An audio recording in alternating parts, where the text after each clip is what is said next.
Hi, this is Joel, and I'm going to walk through my playbook trade for January 7th, 2019 on IWM. Big picture, the market was finally closed above a range that formed after the bounce that occurred the day after Christmas, and there was general, it seemed like neutral to positive news about the trade relations. Apparently, there's a group meeting, and there was a tweet of people in the room, and some guy from some China policy center said that was a good sign because there's a lot of people there. So I don't know. I'm not saying that helped today's events, but all I'm saying is from reading stuff in the morning, that's really one of the only things I could find about it. So that's why I said neutral to positive. Um, Ticker specific information. IWM like the SPY also just the S&P and the SPY just broke from the range that formed after a bounce the day after Christmas, and it's actually been strong relative to the market. And today it was still holding, I should say holding above 136.50 pre-market, which was a key support for the last few days. Um, so some trade variables. Um, established an established resistance, um, and kind of just going by what it was today. It wasn't like a long-term technical level, although has shown up before, but it was a resistance, and it was clear from watching the tape that there was definite sellers there, and then you want a clean failure from the level, um, and not really having broke through like 30 or 40 cents and gotten smashed with like high volume, but just kind of came up and then it fell back from there, but then it comes back quickly to retest. And then something to give you a heads up that the level could be about to fall is like I said, it's retesting it quickly after pushing away, and then a positive and uptrending advanced decline line, which essentially is the number of advancing stocks minus the number of declining stocks, and then add that to the previous value of that quantity. So it's kind of telling you the direction of the market and how it's kind of changing. So that's positive, and also uptrending is helpful. And then a positive tick index, which is just the number of tickers on the New York Stock Exchange that are having a positive tick versus negative tick. So if it's positive, that's good. 1,000 is kind of like an extreme value. Ticks over 1,000 are extreme, and below 1,000, negative 1,000 are extreme. So if it's above zero, that's good. If it's high, you're around 1,000, it's even better. The other thing is like the market looking strong at the same time, and better if it's about to break a level of its own. So sounds like a lot, but the way I look at all this stuff is I just have on one of my monitors, I just have like a small chart of each of these things, so I can just at a glance see like what the market's doing and what these other indicators are doing. And I would never advocate just doing a decision based on one indicator, but if you just keep looking at the stuff, it's kind of like more variables in your favor, like positive tick value and positive ADD. And then you look in the market's consolidating under a key level and it looks strong on the day, probably a better chance than not. And the market's in play because I should have put that on here. The volatility's high. That probably gives you more confidence that the level's about to break than if all those things were opposite. Just how it is. Um, Here's some technical analysis. You can see, if you look at the IWM chart, you can see it comes up, like I said, gets above, pushes down, but then quickly comes back and retests. But at the same time, you can see that SPY is consolidating here. You can see that this tick value, even at this low value, as this consolidation range is forming, it's still 200. And you can see this advanced decline line is kind of in an uptrend, and especially around this time, it just kind of bounced, or made a lower high after making or a higher low after making a higher high, and was on its way up. So all those things were good. Let me show you the video.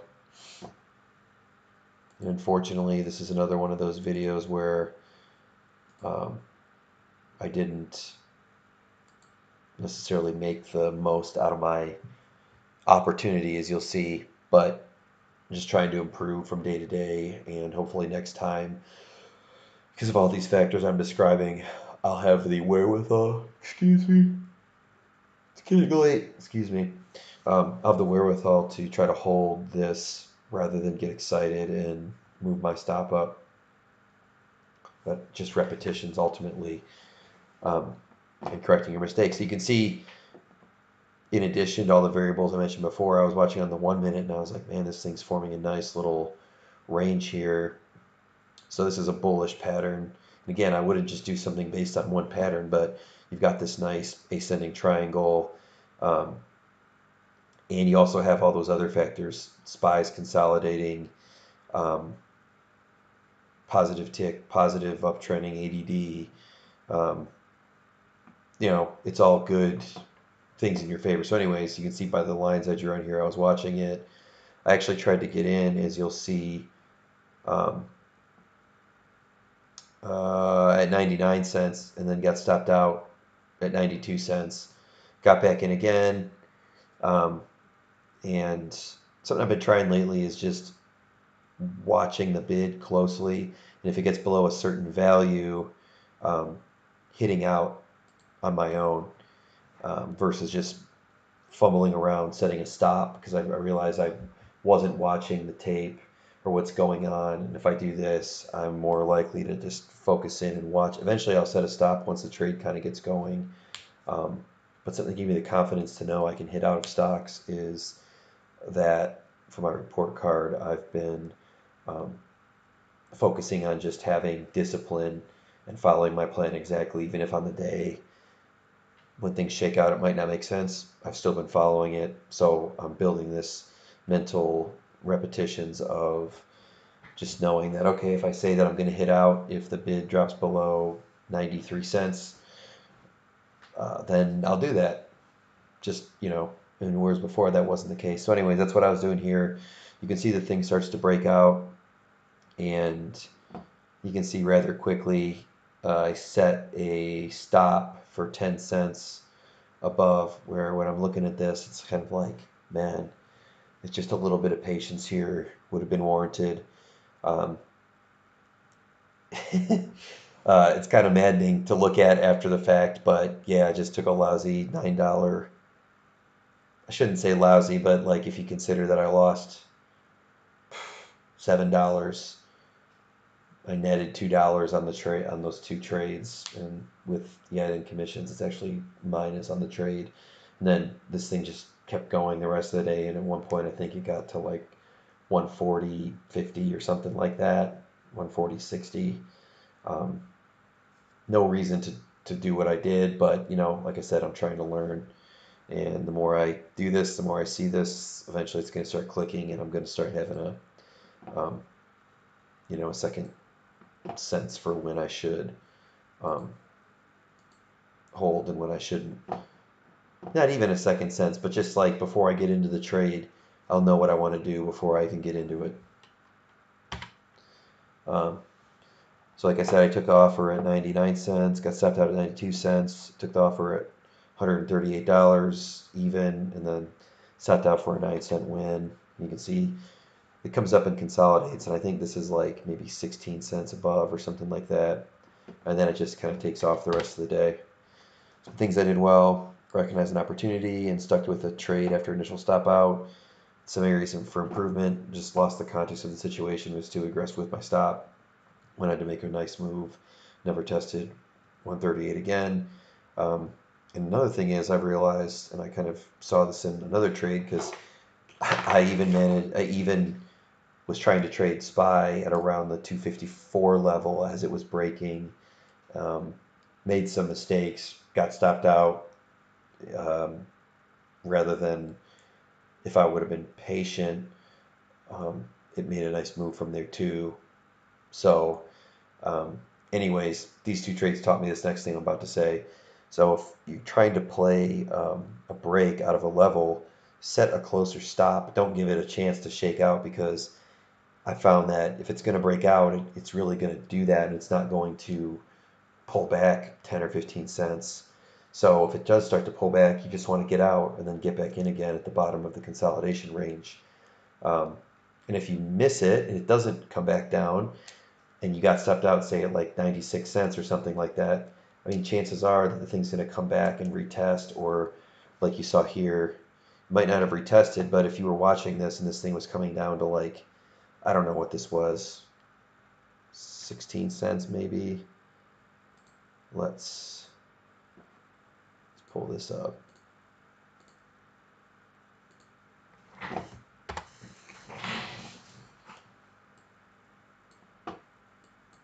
So let's see here.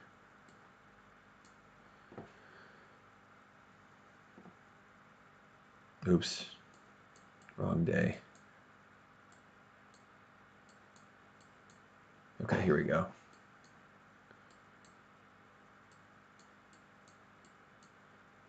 So see, this is 20 cents, okay?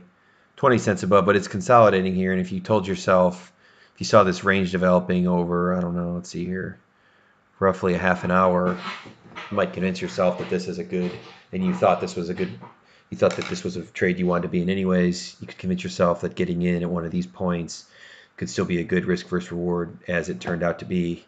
As you can see the rest of the day, I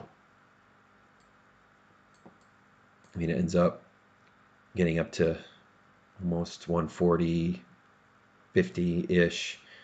So definitely a good risk versus reward. So no need to get in.